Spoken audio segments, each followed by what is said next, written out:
विद्यार्थी मित्रांनो, काल आपण जो पाठ बघितला त्यामध्ये आपण बॉन्ड्स इन कार्बन कंपाऊंड्स हा पहिला जो टॉपिक आहे तो बघितला आहे. त्या बॉन्ड्समध्ये काय पाहिलं आपण की मागच्या वर्षी जो स्टडी केला त्याच्यामध्ये आपण कार्बनबद्दल माहिती मिळवली. तर मग कार्बन काय आहे, कार्बनचा मेल्टिंग पॉईंट आणि बॉइलिंग पॉईंट जो आहे हा बिलो 300 डिग्री सेंटीग्रेड आहे आणि त्यामुळे intermolecular attraction forces are weak in this carbon compounds.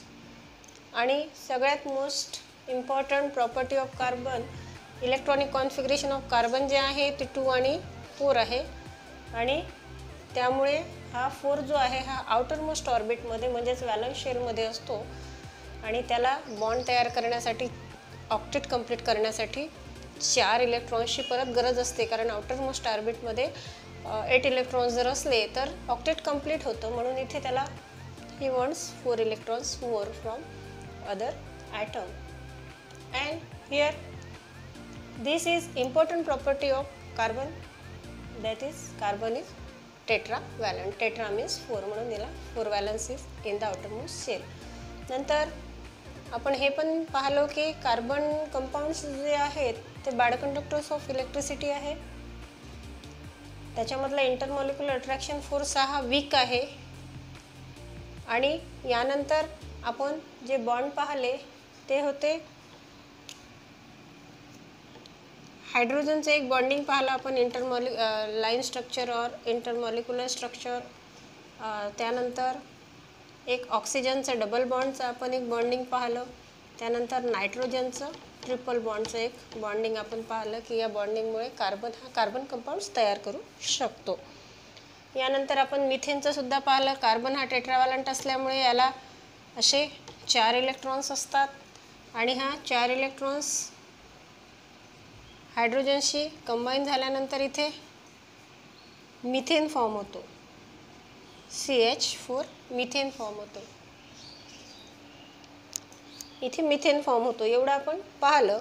आता आज आपण पाहणार आहोत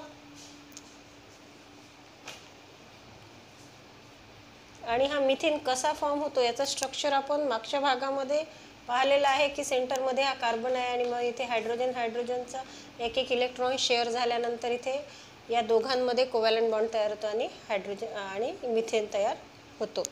आता आपल्याला कार्बनची जी मोस्ट इम्पॉर्टंट प्रॉपर्टी आहे कॅटिनेशन पॉवर ती पाहायची आहे. Today we are going to look carbon a versatile element. Before starting this video I want to tell you that this chapter is very much lengthy, and so in this chapter user Ben power questions are not considered in my videos because it can solve by you. If you understand chapter very well, then you will able to solve these questions, and if not, I will make a special video on these all questions of this chapter. Hence versatile element. Here versatile word is given. Versatile means मराठीमध्ये ज्याला आपण म्हणतो अष्टपैलू. असा एखादा मनुष्य असतो ज्याचं अष्टपैलू व्यक्तिमत्व असतं, म्हणजे तो सर्व काही करू शकतो, डिफरंट ॲक्टिव्हिटीज आणि विविध कलांमध्ये जो निपुण आहे त्याला आपण अष्टपैलू म्हणतो. तसं याला ही उपमा दिलेली आहे versatile element. Versatile means it can perform many different activities और it is able to perform many activities, different activities, that is versatile. आता याला वर्सेटाइल का म्हटलेलं आहे?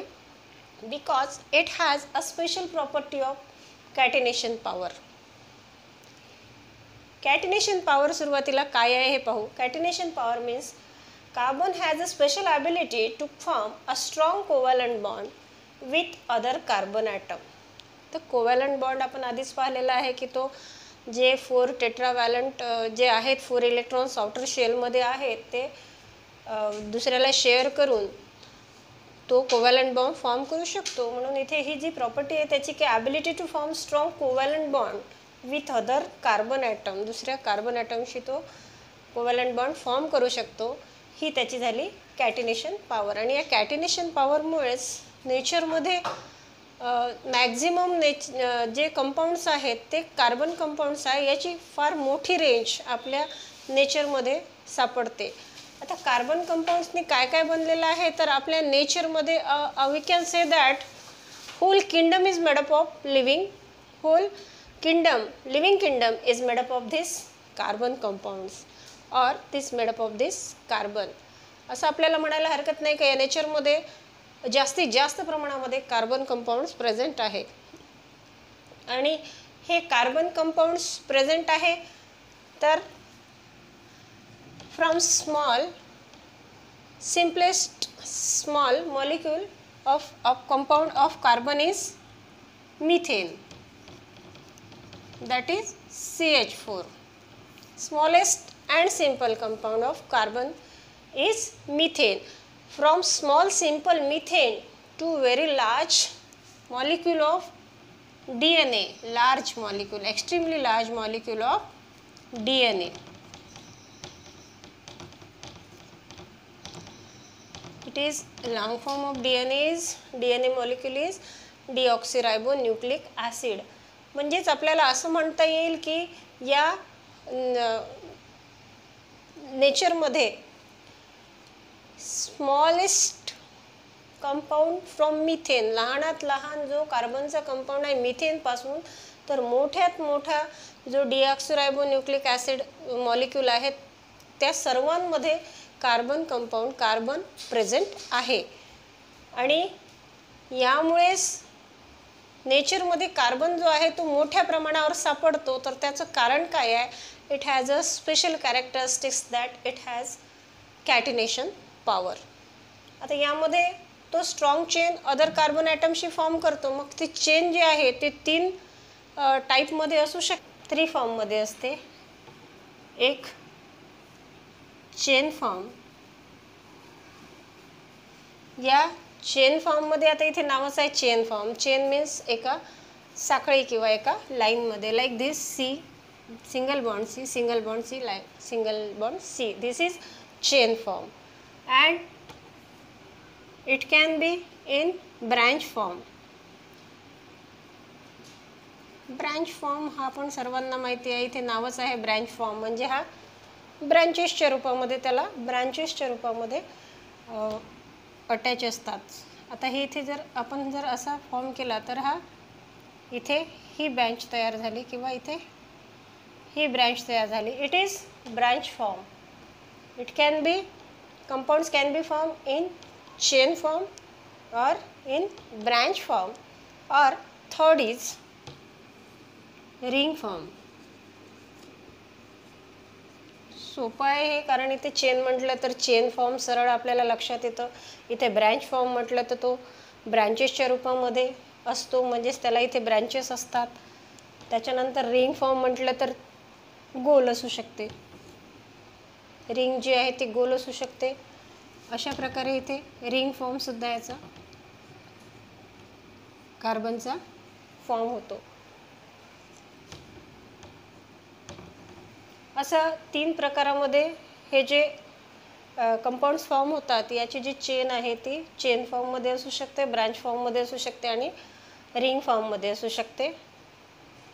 हा रिंग फॉर्म क्लोज असतो, हा क्लोज फॉर्म आहे, क्लोज पॅटर्नमध्ये आहे. 2 carbon atoms can form bond with single bond can be formed between 2 carbon atoms. Double bond can be formed between 2 carbon atoms, and triple bond can form in between 2 carbon atoms. Like this, carbon has a ability to form multiple bonds. Carbon single bond form करू शकतो. Two carbon atoms can be bonded by single covalent bond between them, double covalent bond between them, or triple covalent bond between them. हे आपल्याला लक्षातच ठेवायचं आहे की carbon हा कोवॅलंट बॉन्डशिवाय compound form करत नाही. म्हणून यांच्यामध्ये सिंगल असला तरी तो कोव्हॅलंट बॉन्ड आहे, डबल बॉन्ड असला तरी तो कोव्हॅलंट बॉन्ड आहे आणि ट्रिपल बॉन्ड असला तरी तो कोव्हॅलंट बॉन्ड आहे. म्हणून carbon has a capacity of forming multiple bonds. For example, CH3 single bond CH3, then CH2 double bond CH2 and CH triple bond CH.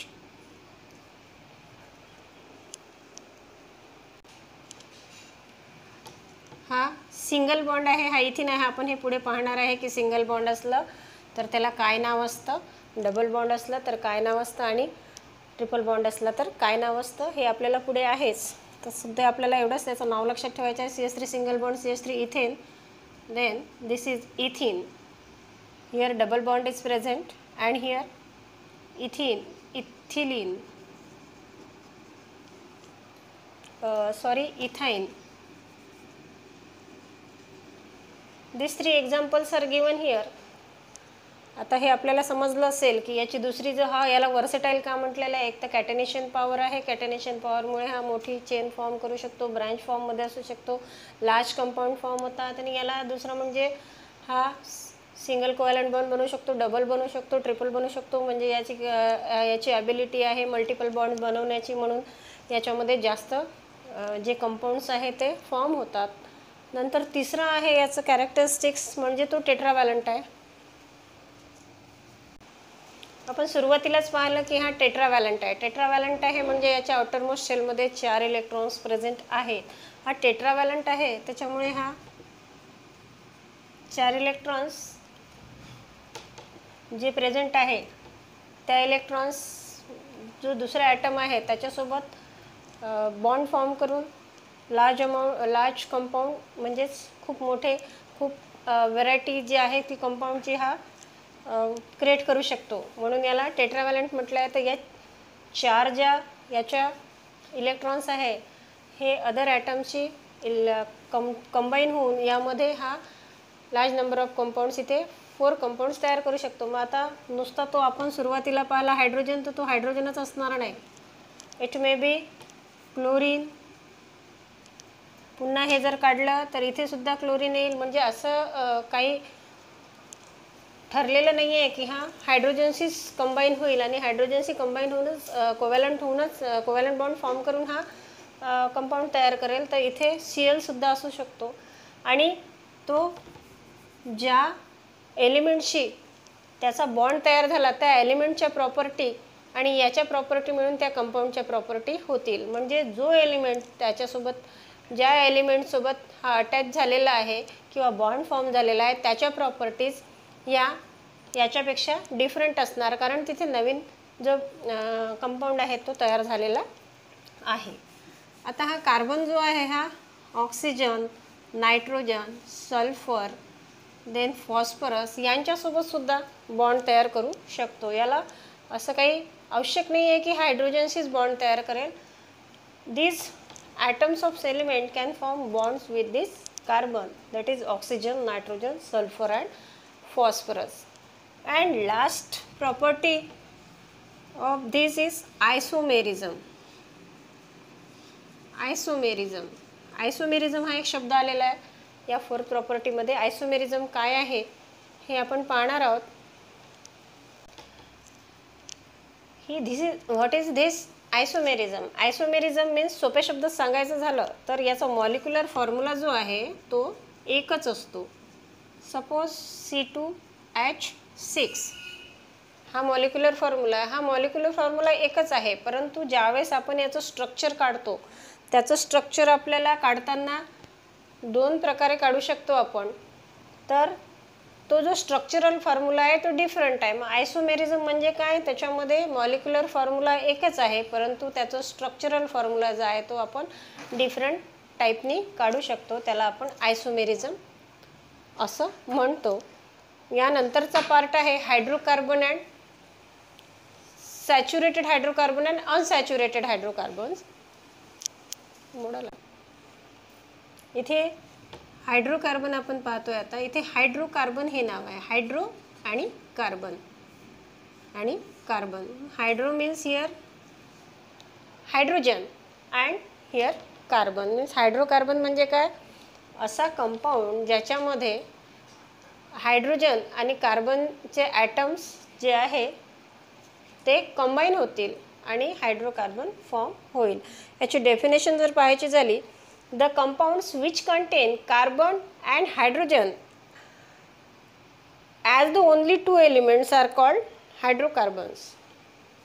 The compounds which contain carbon and hydrogen as the only atoms of the elements, as the only two elements are called hydrocarbons. हायड्रोकार्बनचं एक सुरुवातीलाच आपण उदाहरण पाहिलं methane. मिथेनचं स्ट्रक्चरसुद्धा आपण पाहिलं. CH4 याचा formula. Smallest उदाहरण and simple and smallest example of hydrocarbon is methane. Then second example is ethane. Ethane means C2H6 and third example is ethene.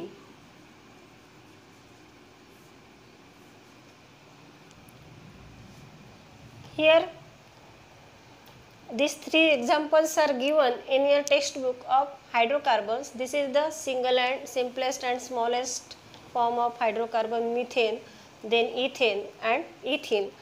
याचं स्ट्रक्चर आपण आधी काढलेलं आहे. आता आपल्याला इथिनचं स्ट्रक्चर टेक्स्टबुक्समध्ये दिलेलं आहे. कसं काढलेलं आहे तर इथिनचं स्ट्रक्चर काढताना त्यांनी स्टेप्स दिलेले आहेत.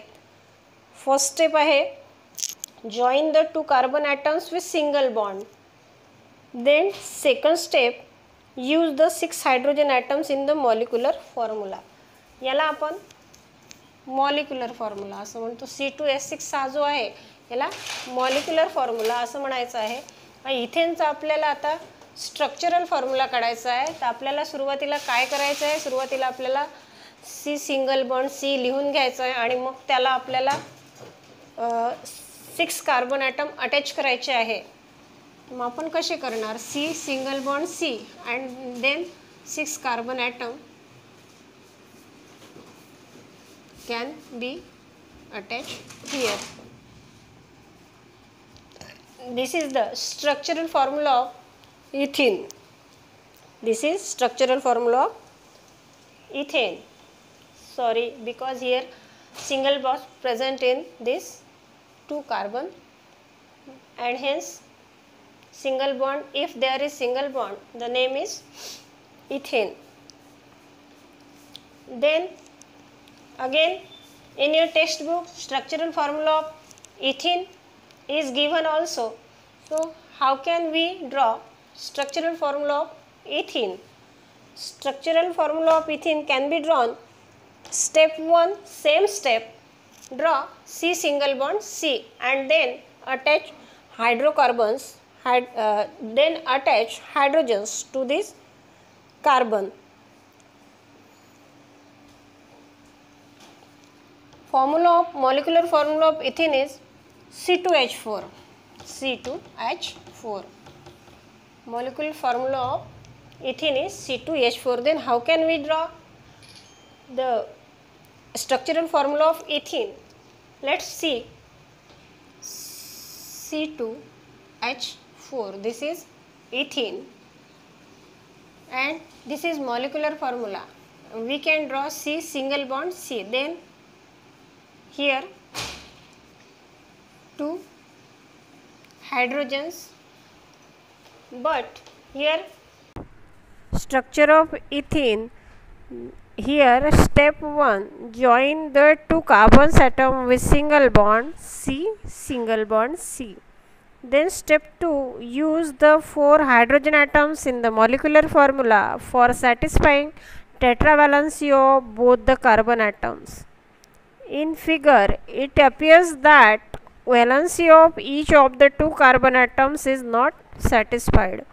Hence, in the third step, satisfy the tetravalency of the 2 carbon atoms by drawing a double bond in place of single bond between them. Here, figure 9.10 line structure or structural formula is in front of you. Figure 9.11 electron dot structures of ethane is also in your textbook. You can observe this. Here heading of our topic is saturated and unsaturated hydrocarbons. First we have to understand the meaning of saturated. आता आपण हायड्रोकार्बनचे example पाहिले. एक्झाम्पलमध्ये आपण smallest and simplest example methane, then इथेनचा structural formula पाहिला आणि नंतर पाहिला आपण इथेनचा स्ट्रक्चरल फॉर्म्युला. आता त्याच्यामध्ये पहिले जेव्हा आपण मिथेनचा पाहिला तर मिथेनमध्ये जो आहे सिंगल बॉन्ड होता. कार्बन टू कार्बन ॲटम्समध्ये जो आहे तो सिंगल बॉन्ड होता. मग सिंगल बॉन्ड आहे म्हणजेच मिथेन सॅच्युरेटेड हायड्रोकार्बन आहे. हा एक महत्त्वाचा फरक आहे. कार्बन कार्बनमध्ये जर सिंगल बॉन्ड असला तर त्याला म्हणायचं सॅच्युरेटेड हायड्रोकार्बन, आणि अनसॅच्युरेटेड हायड्रोकार्बन्स कशाला म्हणायचं? कार्बन कार्बनमध्ये जर डबल बॉन्ड असला तर त्याला म्हणायचं अनसॅच्युरेटेड हायड्रोकार्बन्स, किंवा कार्बन कार्बनमध्ये ट्रिपल बॉन्ड जरी असला तरी या दोन्हीही डबल बॉन्ड आणि ट्रिपल बॉन्डचे जर कंपाऊंड्स असले, हायड्रोकार्बन्स असले तर त्याला म्हणायचं अनसॅच्युरेटेड हायड्रोकार्बन्स. आता हा एक फरक आहे. मग आपण इथे मिथेन पाहिला. मग मिथेन काय असेल? मिथेन आहे सॅच्युरेटेड हायड्रोकार्बन्स, कारण इथे मिथेनमध्ये काय आहे? सिंगल बॉन्ड आहे. सिंगल बॉन्ड असल्यामुळे हा सॅच्युरेटेड हायड्रोकार्बन आहे. नंतर आपण इथे अनसॅच्युरेटेड हायड्रोकार्बन जर पाहिले तर इथे डबल बॉन्ड आहे. डबल बॉन्डमध्ये आपण इथेन पाहिला, नंतर इथाईन पाहिला. ट्रिपल बॉन्डमध्ये इथाईन पाहिला. तर याच्यामध्ये डबल बॉन्ड आहे आणि याच्यामध्ये ट्रिपल बॉन्ड आहे. मग एकच लक्षात ठेवायचं आहे की ज्यामध्ये कार्बनमध्ये सिंगल बॉन्ड असतो ते सॅच्युरेटेड हायड्रोकार्बन्स असतात, आणि ज्या कंपाऊंड्समध्ये कार्बन कार्बनमध्ये डबल बॉन्ड किंवा ट्रिपल बॉन्ड असतो तर तो असतो अनसॅच्युरेटेड. मग याला आता दुसरंही एक नाव आहे. या सॅच्युरेटेड हायड्रोकार्बन्सला आपण जनरली म्हणतो अल्केन्स. जनरली सॅच्युरेटेड जे हायड्रोकार्बन्स आहे त्याला म्हणतात अल्केन्स, आणि अनसॅच्युरेटेड हायड्रोकार्बन्सला डबल बॉन्ड असेल तर त्याला आपण म्हणतो अल्कीन. इथे डबल बॉन्ड आहे म्हणून याला आपण म्हणू अल्कीन. याला आपण म्हणू अल्कीन, आणि इथे ट्रिपल बॉन्ड आहे म्हणून याला म्हणू आपण अल्काईन. एवढं समजलं? आपल्याला काय समजून घ्यायचं आहे की सिंगल बॉन्ड जर प्रेझेंट आहे तर त्याला म्हणायचं आहे alkanes. Generally saturated hydrocarbons are called alkene. दुसरं नाव याचं काय आहे? अल्कीन आहे, कारण याच्यामध्ये सिंगल बॉन्ड प्रेझेंट आहे 2 कार्बन ॲटममध्ये. इथे अनसॅच्युरेटेडमध्ये जर 2 कार्बन ॲटममध्ये डबल बॉन्ड असेल तर त्याला आपण अल्कीन असं म्हणतो, आणि जर ट्रिपल बॉन्ड असेल तर त्याला अल्काईन असं म्हणतो. आता हे जे यावेळेस आपण नेमिंग सिस्टीम शिकणार आहे त्यावेळेस आपल्याला यापुढे आपण ज्यावेळेस शिकू त्यावेळेस आपल्याला याला ENE, YNE आणि ANE कसं लावलं हे आपण समजून घेणार आहोत. सुरुवातीला आता फक्त एवढंच लक्षात ठेवायचं आहे, याला ANE लावलेलं आहे, सफिक्स आहे, म्हणजे मागे ANE अक्षर आहे, आणि यामध्ये डबल बॉन्ड जर असेल तर ENE हे सफिक्स लावलेलं आहे, आणि इथे ट्रिपल बॉन्ड असेल तर YNE हे सफिक्स लागतं. म्हणून unsaturated hydrocarbons may be alkene और alkyne and saturated hydrocarbons may be alkanes. General formula of this alkanes CnH2n+1. This is the general formula of alkanes, and general formula of this alkene and alkyne. Alkene चा general formula CnH2n आणि alkyne चा general formula CnH2n-1. आता हा फॉर्म्युल्याचं काम काय आहे तर ज्यावेळेस आपण पुढे टेबल पाहू त्यावेळेस यामध्येच आपल्याला कार्बनची जी संख्या आहे, नंबर ऑफ कार्बन ॲटम्स, तो इथे टाकायचा आहे आपल्याला.